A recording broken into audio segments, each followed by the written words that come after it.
Hello, friends. Welcome to Chickenlandia. My name is Dahlia. I'm a backyard chicken educator, also known as the president of Chickenlandia. Folks, today we are doing... Okay. That was Navarro. Today we are doing something different because I am very tired. For the last year, I have been working on this. This, and I'm tired. So what I decided to do is put together some of my best information about laying hens. I think this is going to be very valuable to you, especially right now when your chickens are laying, and I know a lot of you guys have questions. So sit back, relax, absorb all the good information, and I hope you enjoy it.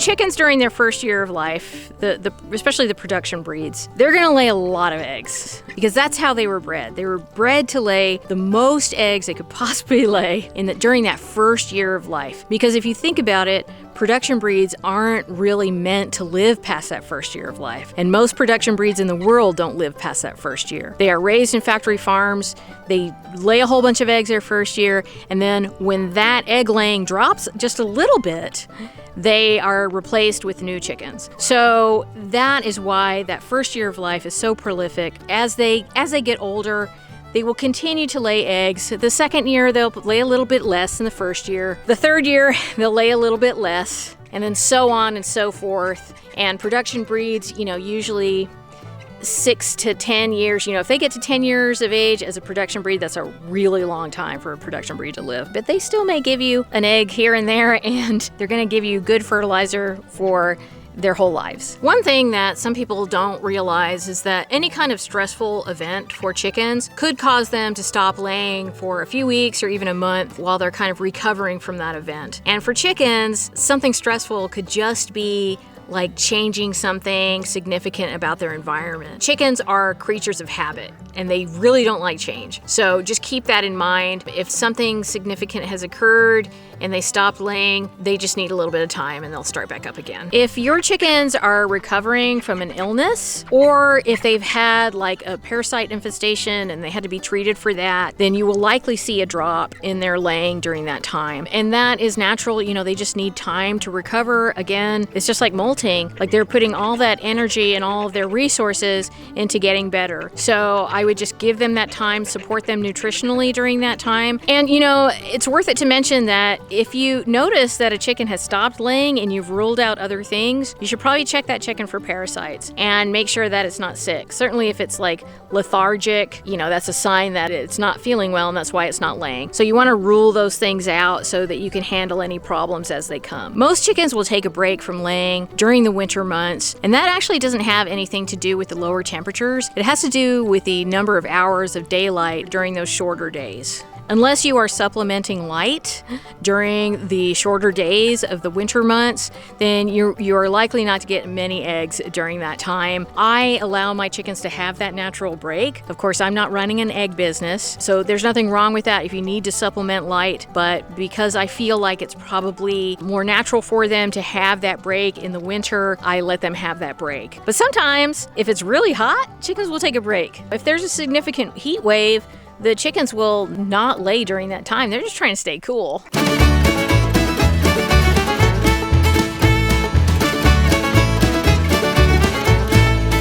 Okay, so the first thing I'm going to do is crack the eggs into my little measuring cup. I think I probably need about 12 eggs to fill up this ice tray. So that's 3.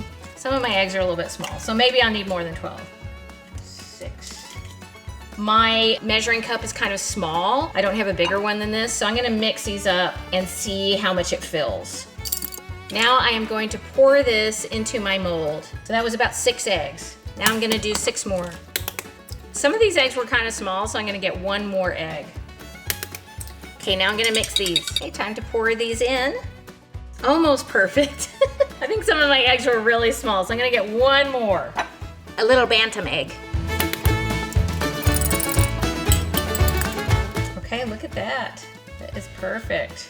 All right, so what I'm gonna do right now is I am going to take my eggs, I'm gonna put them into the freezer bag very carefully, and I'm gonna set them in the freezer so that they can freeze. But it just so happens that I have some eggs that are already frozen, so I'm gonna show you what I do once they're frozen so that it will be easy for me to access them whenever I need to defrost one and use them. Okay, I'm gonna go put these in the freezer. Don't spill. Okay, I have some frozen eggs here. Look at how beautiful these are. So I'm gonna pop these out of the tray and put them into, you can use like a glass container, or you can use one of your gallon bags, you know, freezer safe gallon Ziploc bag. That's what I'm gonna use right now. And then these will be ready whenever I want to use them. And these are gonna be good for a long time, like depending on the kind of freezer you have. You know, in my regular freezer, I would use these up to 6 months. For my standalone, probably up to a year, and maybe even longer than that. It just depends. Pop them out of the tray and then put them in my gallon-sized bag, label the bag, and then put them in the freezer. You know, I can just like pop out a cube whenever I'm ready to use it. So, I mean, this is just so easy. And last year we had frozen eggs, and I didn't buy any eggs. If you are seeing abnormal eggs on a regular basis, I'm talking about shellless eggs, pale eggs, bumpy or misshapen eggs, very rough-shelled eggs. These abnormalities can have a lot of different causes, but the things that I want you to consider first are the age of your chickens. Let's say your chickens are kind of getting up there, especially for a production breed. They're 4 years old, they're 5 years old, they're 6 years old. It is not uncommon at that point to see pale eggs, to see rough eggs, or to see a little bit of bumpiness on their eggs. I wouldn't worry about it too much. I mean, the fact that they're still laying at that point is good. So it's just something that sometimes will come along with age. The second thing, and probably the most important thing I want you to consider, is whether or not your flock is getting the right nutrition. Now, usually if somebody goes onto Facebook and they're like, oh, my chickens are laying shellless eggs, or they're laying pale eggs, we've got some egg abnormalities going on, everybody will say, just give them more calcium, give them more calcium, give them more calcium. But that is not always the answer. You definitely want your laying hens to have calcium. That is a very important nutrient for them. Calcium is not the only mineral or vitamin that your chickens need in order to lay healthy eggs. They really need a balanced diet. That's how I want you to think about it. I want you definitely to supplement calcium in some way. You're gonna give them something like an oyster shell supplement. You can give them a limestone supplement. You can crush their eggshells up and give those back to them. If you're doing that, another thing that you will want to do is make sure that when you're giving them kitchen scraps, that you're giving them some nice calcium-rich kitchen scraps. Definitely, instead of like just throwing more calcium if you're having an issue, think of it as, is my chicken's diet balanced in addition to the extra calcium that I'm giving them? Stress is the next thing I want you to think about if you're seeing anything that isn't normal in your flock, not just egg abnormalities, but if you're seeing illness, if you're seeing parasite infestation, you need to think about the stress level that your flock is experiencing. We really need to be mindful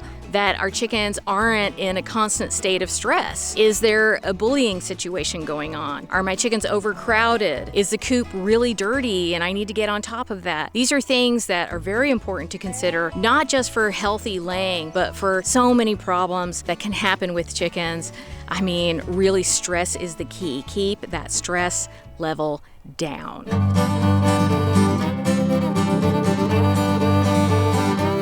You're repeatedly seeing weak eggshells, malformed eggs in your flock, then one thing that you might want to do, and it's something that I have done for a very long time, is I will add the homeopathic cell salt calc phos to my chickens' water just a few times a week.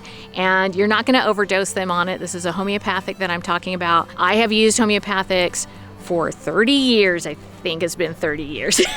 A long time. For 100 years.